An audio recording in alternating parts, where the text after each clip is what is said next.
Hi అండి, నమస్తే. Welcome to Nivedita's kitchen. ఈరోజు ఈ వీడియోలో ఎంతో టేస్టీగా ఉండేటువంటి నిమ్మకాయతోటి పులిహోర ఎలా చేయాలో చూసేద్దామండి. ముందుగా దానికోసం నేను నలుగురికి సరిపడా రైస్ తీసుకున్నాను. దీన్ని కంప్లీట్గా చల్లారనివ్వాలి. వేడిగా ఉన్నట్లయితే ముద్ద ముద్దగా అవుతుంది. ఇలా వేడి చల్లారినటువంటి అన్నాన్ని పక్కన పెట్టేసుకోవాలి. ఇప్పుడు స్టవ్ ఆన్ చేసి ప్యాన్ పెట్టేసుకొని 3 టేబుల్ స్పూన్ల ఆయిల్ వేసుకోవాలి. ఆయిల్ కొంచెం హీట్ అయ్యాక 1 కప్పు పల్లీలు వేసుకొని, పల్లీలు కొంచెం ఫ్రై అయిన తర్వాత పోపు దినుసులు కూడా వేసుకొని ఫ్రై చేసుకోవాలి. పల్లీలు కొంచెం పోపు దినుసులు ఎక్కువగా వేసుకుంటే పులిహోర టేస్ట్ అనేది చాలా బాగుంటుంది. ఇలా పోపు దినుసులు పల్లీలు కూడా ఫ్రై అయిన తర్వాత ఇందులో కట్ చేసినటువంటి 3 పచ్చిమిర్చిని వేసుకోవాలి. అలాగే 2 ఎండుమిర్చిని ఇలా చివరిలో కొంచెం తుంచి వేసుకోవాలి. ఇలా తుంచి వేసుకోవడం వలన పులిహోర అనేది చాలా టేస్ట్గా ఉంటుంది. మీరు కావాలంటే మధ్యలోకి తుంచైనా వేసుకోవచ్చు. ఇప్పుడు ఇందులోనే 2 రెమ్మల కరివేపాకు కూడా వేసుకొని ఫ్రై చేసుకోవాలి.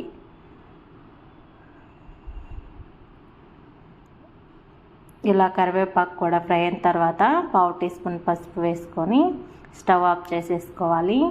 స్టవ్ ఆఫ్ చేసిన తర్వాత ఇందులో మనం పక్కన పెట్టుకున్నాం కదా అన్నాన్ని వేసుకోవాలి. ఇలా అన్నం మొత్తం వేసిన తర్వాత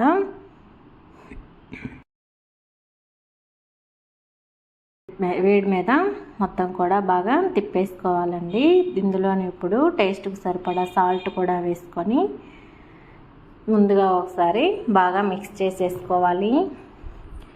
చేతితో కాకుండా ఇలా స్పూన్తో కలుపుకోవడం వలన పులిహోర అనేది 2 రోజుల వరకైనా టేస్ట్ బాగుంటుందండి. ఇప్పుడు మొత్తం కలుపుకున్న తర్వాత మన టేస్ట్కు తగ్గట్టు నిమ్మరసం తీసుకొని కలుపుకోవాలండి. ఇక్కడ నేను 2 మీడియం సైజు నిమ్మకాయలను తీసుకొని